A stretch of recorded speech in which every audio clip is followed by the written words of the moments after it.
기사에 성매매 천국이 되어가고 있는 뭐 도쿄인가 그 정도로 지금 도쿄에 가보면 그런 유튜브들이 올라오는데 10대, 20대 초반 정도 되는 여성들이 쭉 줄 서 있는 그게 굉장히 많아요. 그 경찰들이 단속하러 가면 싹 사라지고 단속한다 하더라도 그냥 서 있는데 내가 뭘 했는데 그럼 뭐좀 뭐라고 그럴 거야. 통제가 굉장히 어렵다는 거예요. 단속이 엄청납니다. 그 인원들이.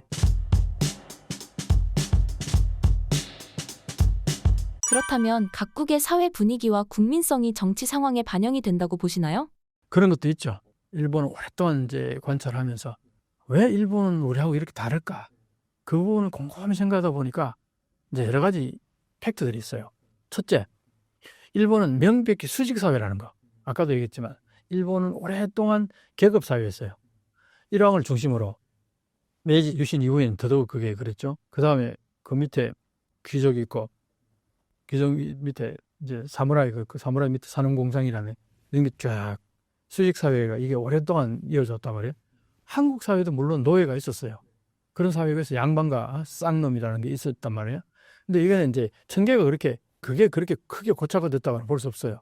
근데 한국은 또 이제 어느 정도 유교 사회다 보니까 어떻게 보면 장유유서라든가 이런 건 있었지만 그게 이제 경전이 있다 보니까 옳고 그름을 굉장히 따지잖아요. 그래서 한국은 시시비비를 굉장히 그래서 뭐 우리는 노론 소론 뭐 사색당파 이런 얘기 많이 하잖아요. 그게 일본의 입장에서 보면요. 일본의 입장에서 보면 한국을 그 사색당파라고 그 명명한 게 조선을 폄하하기 위해서 얘기한 얘기라고 그런 얘기를 많이 해요. 역사학자들이.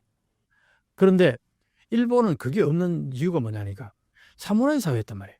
사무라이에서는 경전을 놓고 토론하지 않아요. 거기는 힘의 사회이기 때문에 힘의 능력이 있고 없고 물론 그 사람들이 교양을 갖추고 정말 뛰어난 사무라이도 있겠죠. 정신이 아주 고매한 사무라이도 있겠죠. 근데 대체적으로는 그렇지 않았다는 겁니다. 자료들 보면요.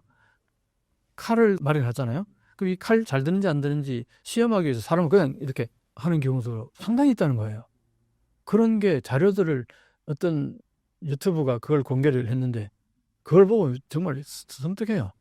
한국에는 그런 일은 사무라이 사회가 일단 아니고 칼을 차고 다니지 않잖아요. 기본적으로.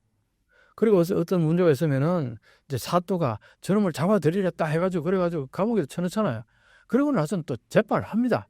한국은 그렇게 해요. 권장을 100대 때려라, 뭐, 주리를 틀라. 이런 과정이 있잖아요. 근데 일본은 그게 없이 그냥 사무라이 그냥 목을 그냥 베어버려요. 그 자리에서. 그런 사회다 보니까 일본 사회는 다떼마요와 혼내라는 게 생기는 거죠. 특히 남 앞에서는 무조건 좋은 모습을 보이는 거예요. 그래야지 언제 칼 날올지 모르잖아요. 그러니까 그게 이제 하나의 그 다떼마요가 된 거죠. 그래서 혼내하고는 이제 다떼마요하고 많이 분리되게 일단 행동한다. 근데 한국은 그게 아니잖아요. 한국은 혼내 다떼마요를 나눠지는 게 별로 없어요. 대부분 보면은 뭐 다이렉트로 얘기하죠. 굉장히 직설적으로 얘기하니까 상대방이 뭔 생각하는지 그냥 투명한 유리알처럼 다 보이잖아요. 우리는 제가 화나는지 아니면 기분이 좋은지 나쁜지 우리는 처음 보면 대충 알잖아요. 일본 사람들 항상 밝게 인사하고 예의 바르게 하더라도 속으로는 전혀 딴 생각할 가능성이 상당히 농후하다. 그래서 그런 부분이 이제 차이가 많이 나죠. 일본인들이 친절하고 예의 바르고 삭삭하고 젠틀맨하게 느껴지고 이런 얘기들 많이 하잖아요. 그게 언제적 이미지냐 하면은 우리가 일제시대 때 그런 이미지를 느끼진 않았을 거라고요. 그럼 지금 하는 얘기들은 대부분이 일본이 경제적으로 완전히 부강해가지고 경제 대국이 돼서 오랫동안 왔잖아요. 그때 모습들을 보고 하는 거예요. 그게 뭘 말하냐? 현재 일본은 전혀 그렇지 않으니까. 결국은 뭐냐? 항산이면 항심이라는 얘기했죠. 내 곳간에 쌀이 두둑하면 거기서부터 인심이 난다는 얘기잖아요. 그러니까 그 당시에 일본은 여유가 있었던 거예요. 삶이 여유로우니까, 넉넉하니까. 그러니까 뭐 짜증낼 일이 별로 없는 거죠. 내가 오주머니에 항상 두둑하니까. 그게 일본의 오랫동안 그 선진국 60년대 중반에 도쿄올림픽 64년도 치르고 나서부터 그때부터 이후로 얼마 안 있어서 이제 선진국으로 진입했잖아요. 자, 그러면 60년대 중반 후반부터 70년대, 80년대, 90년대 만약에 이 시점에 일본을 갔던 사람들은 이게 30년 전, 40년 전 인상이잖아요. 다 여기서 머물고 있는 거야. 일본에 대한 이미지가. 그런데 90년대 이후 버블이 꺼지고 나서부터 그게 갑자기 드러나는 거 아니니까 어느 정도 그림자 같이 쭉 늘어지는 부분이 있었다 칩시다. 근데 지금 이제 잃어버린 30년 지나고 보니까 일본의 생활이 피폐해지고 가난해졌어요. 그게 극적으로 나타나는 게 만약에 90년도에 일본의 GDP가 전 세계에 차지하는 비율이 17% 가까이 됐어요. 근데 지금 몇 프로냐? 4%예요. 4, 4, 16, 4분의 1로 떨어진 거예요. 일본의 전 세계 그러니까 뭐냐? 일본은 멈춰 있었는데 전 세계 다른 나라는 다 성장한 거죠. 대부분이. 그러니까 상대적으로 축소가 된 겁니다. 그러니까 이제 일본 입장에서 볼 때는 자, 요게 어떤 현상이 벌어지냐니까 다른 나라들이 성장했는데 최근에 현재까지 되니까 전 세계 여행객들이 쏟아져 들어오잖아요. 오버 투어리즘을 그러죠. 사람이 너무 많은 거예요. 수용 한계를 넘어서는 것 같아. 그 정도로 많은 사람들이 와가지고 하는 행태를 보니까 자기들이 먹는 음식값의 3배, 4배를 받아도 쉽게 사 먹더라 이거야. 일본 사람들은 호주머니 손이 떨려가지고 못 사 먹을 텐데. 그걸 이제 느끼기 시작한 거예요. 아니, 한국 사람들이 휘젓고 다니잖아, 일본에. 지금까지 일본의 여행객이 가장 많은 나라가 한국이에요. 최근 작년에도 그렇고. 그럼 뭘 말하느냐? 과거에는 저 거지의 나라, 못 살고 속이기나 하고 사기나 치고 아주 안 좋은 이미지들을 다 가지고 있었는데 지금 보니까 K-팝에다가 무슨 K-드라마에다가 K-뷰티, K-푸드 전 세계에 막 문화적인 영향력을 미치죠. 거기다가 여행객들이 막 일본에 와가지고 휘젓고 다니니까 이게 어떤 느낌이 들까요? 일본 사람들 입장에서는. 상대적으로 박탈감 같은 거 많이 느끼지 않겠어요? 어떻게 해서가 일본이 이렇게 됐나? 그런 한탄들을 진짜 많이 합니다. 그러니까 그때부터 어떤 현상이 벌어지느냐. 이제 생활이 궁핍해지니까 거기서부터 이제 본심이 나오는 거죠. 그동안에 잘 먹고 잘 살 때 충분히 숨길 수 있었던 본성들이 나오는 거죠. 그게 민낯이라고 합니다. 그 민낯이 요즘 보면은 매춘으로 이어지고 그래서 최근에 어떤 서구 유명 기사에 성매매 천국이 되어가고 있는 뭐 도쿄인가 뭐 그런 식으로 나왔어요. 그 정도로 지금 도쿄에 가보면 그런 유튜브들이 올라오는데 공원들 있잖아요. 공원들에 가보면은 10대, 20대 초반 정도 되는 여성들이 쭉 줄 서 있는 그게 굉장히 많아요. 그 경찰들이 단속하잖아요. 단속하러 가면 싹 사라지고 단속한다 하더라도 그냥 서 있는데 내가 뭘 했는데 그럼 뭐라고 그럴 거예요. 남자하고 이렇게 뭘 할 때에 숨어 있다가 딱 체포할 수는 있겠죠. 그럼 그때 뭐라고 그러냐. 나 이 사람하고 난파 일본에서 난파라고 그래요. 우리는 헌팅이라고 그러죠. 그것도 있을 수 있는 거 아니에요. 그게 무슨 범죄입니까? 남녀 사이에. 그렇게 얘기해보면 이거 방법이 없어요.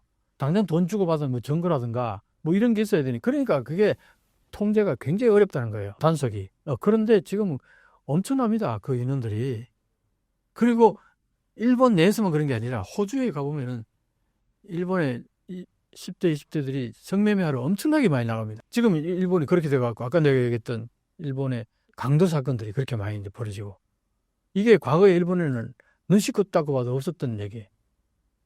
근데 지금 그렇게 나오잖아요. 국민성이 갑자기 바뀌어서 그럴까? 그게 아니고 여유가 없어진 거죠. 아까 항산이면 항심이라 했는데 항산이 안 되니까 항심이 없는 거예요. 그런 의미에서 내가 그래서 일본을 자꾸 비판하고 팩트를 얘기하면은 상황이 안 좋은 얘기를 하면은 일본 비난하는 걸로 보는데 비난하는 게 아니라 팩트를 얘기한다니까요. 제가 그게 왜 팩트를 그럼 얘기하느냐? 일본에 대한 잘못된 인식을 갖고 있으니까 지금 우리 현 정부가 어떻게 했습니까? 일본에 다 퍼줬잖아요. 일본이 원하는 대로 다 들어줬어요. 그래서 일본하고 관계가 좋아졌다고 이렇게 얘기하는데 아니 외교에서 전부 다 퍼주면 안 좋아하는 나라가 어디 있겠어요? 우리가 중국하고 잘 지내려고 하면 생각해보세요. 중국 원하는 대로 다 퍼주고 다 해줘 봐봐요. 중국이 한국을 싫어하겠어요? 지금 이 정부가 중국하고 사이가 별로 안 좋잖아요. 왜? 사사건건 시시비비를 가리니까 안 좋아하는 거예요. 외교에서는 그럴 필요가 있는 거죠. 그 일본한테는 왜 그렇게 안 하냐 이게요. 그런 의미에서 보면은 왜 이런 시간이 아까 내가 얘기했잖아요. 지금 이 윤석열 대통령은 70년대에 살고 있다. 70년대 일본의 모습을 보고 그때 그 인상을 가지고 예전에 가지고 있는 거예요. 그런 사람들이 한국에 꽤 있어요. 특히 중장년층으로. 그건 일본도 마찬가지예요. 중장년층은 한일 관계를 이렇게 봅니다. 일본이 압도적으로 강했던 그때 모습 그대로. 그때 한국이 형편없었단 말이에요. 그 인식 그대로 가지고 있는 거예요. 그거는 일본이나 한국이나 거의 큰 차이가 없다는 거예요. 그런데 이게 나이 연령대가 이제 젊어질수록 바라보는 시각이 이렇게 돼가는 거예요. 지금 10대, 20대들은 한국을 자기들 밑에 있다고 절대 생각 안 합니다. 오히려 한국이 여러 가지로 일본보다 앞서 있는 부분이 많다 이렇게 인식하지. 이게 팩트예요. 그러니까 10대, 20대들이 오히려 객관적인 사실들을 더 정확히 알고 있다는 거예요. 그건 왜 그러냐? SNS로 정보가 엄청나게 공유가 되니까. 그런데 장노년층은 SNS를 별로 안 하잖아요. 전통적인 이제 매스미디어를 통해서 보는 거는 항상 그 고정관념에서 거의 벗어나지 않거든요. 외교라는 거는 그 국력에 걸맞게 행동을 해야 돼요.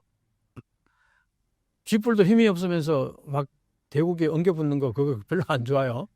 한국은 그런 경향이 없잖아요. 좀 있습니다만.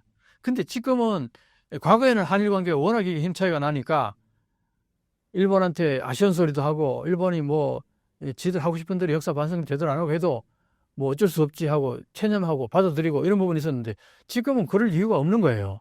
그만큼 한국이 이제 성장을 했고 1인당 GDP 같은 거 보면은 우리가 일본보다 몇 년 전부터 앞서 있어요. 실질 임금도 훨씬 일본보다 높고 20, 30% 높다 그래요. 우리가 훨씬 더 깔끔하고 깨끗하고 매력적으로 잘 사는데 왜 일본 앞에 고개를 숙여야 되냐 이거예요. 그런 의미에서 내가 팩트를 정확히 보자 이 얘기를 하는 거예요. 일본을 너무 과대평가하지 말고 한국을 너무 과소평가하지 말자는 얘기를 내가 계속 하는 얘기가 계속 그래서 일본의 내 팩트 옛날에 일본이 아니다는 것을 자꾸 알려주는 게 그게 일본 비판하는 걸로 받아들인 사람들은 뭘 몰라서 하는 소리예요. 그래서 내가 있는 그대로를 보게 되면 거기에서 정상적인 한일 관계가 형성된다 이 얘기를 하고 싶은 거예요.